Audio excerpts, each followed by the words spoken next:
And I stood proudly with our friend and ally, the state of Israel, and I will do it again. You heard about today, the Hamas terrorist invasion. I mean, when you think about, and what do you think of Hamas? What do you think? Do you know about Hamas?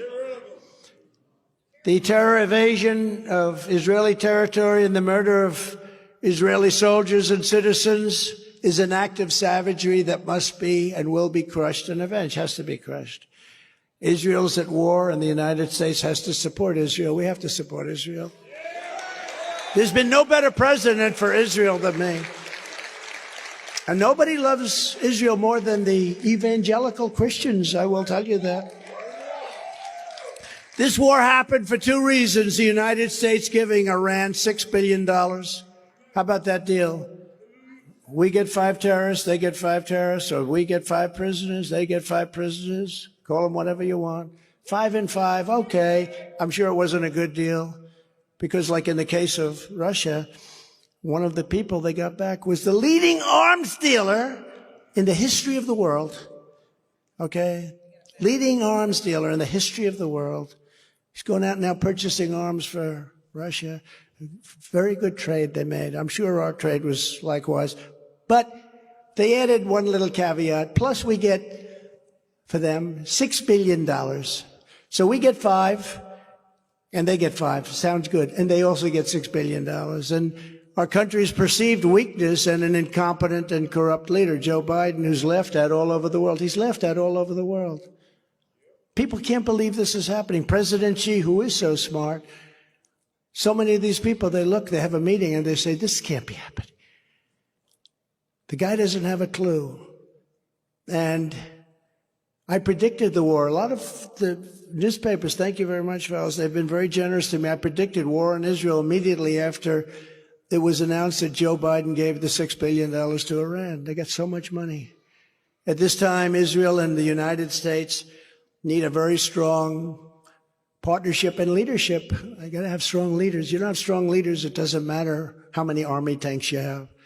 In addition to the billions of dollars given to Hamas, top funder Iran, Joe Biden restored hundreds of millions of dollars to the very corrupt Palestinian entities. He gave them hundreds of millions of dollars. Many people didn't even know it. Wonder what deal he made.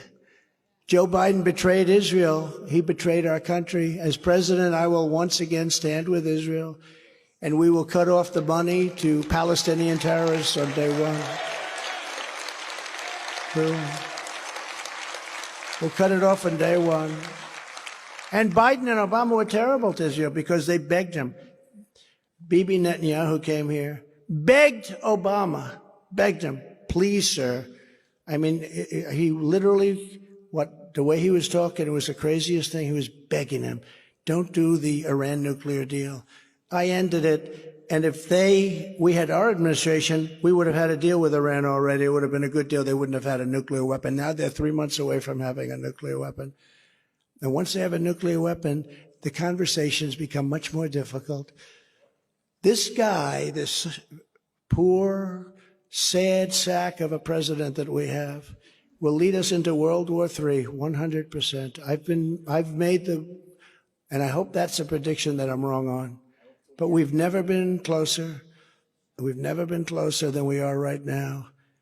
And he tweaks the wrong people at the wrong time. He says the wrong thing at the wrong time. If he says anything at all, he's not respected at all. It's a disgrace. They spend all their money with the DOJ on screwing opponents. That's what they do. That's all they're good at. You are closer to World War III, and I can say this, if I'm elected, I'm the only one that can say it, you will never have World War III. You will not have World War III. Less than 4 years ago, we had the historic Abraham Accords, which everyone said, when will you get your Nobel Peace Prize? Should have. I had 5 things I should have gotten a Nobel Prize, but I said, I'm not going to get one. They gave one to Obama when he got elected. 2 weeks later, they got elected. He didn't. Why did I get it? Does anyone know? He didn't even do anything. He didn't do too much after that either. But today, think of it. So just a short time ago, we did the historic Abraham Accords, and today we have the exact opposite, a major attack on Israel. What a difference a president makes, right? What a difference a president makes. As president, I also kept my promise to recognize Israel's eternal capital and opened the American embassy in Jerusalem and got it built. I actually got it built. It's going to cost $2 billion. I did it for $500,000. You know that story. I also recognized Israeli sovereignty over the Golan Heights, something that they've been working on for 58 years. They never got it done. I got it done. And I withdrew the United States from the disastrous Iran nuclear deal, and we were in a position to make an unbelievable deal. And these guys didn't do anything. I kept saying, are they doing anything? They didn't do anything. We saved America once before, and I am the only candidate in this race that will save America once again. We're going to save America because we have no choice. We have no choice. So here's just some of what we'll do when we become, all of us together, because this is a we effort. We become the 47th president of the United States of America. I will totally obliterate the deep state, stop the weaponization of our government, and overhaul the corrupt FBI and the very corrupt DOJ from the ground up.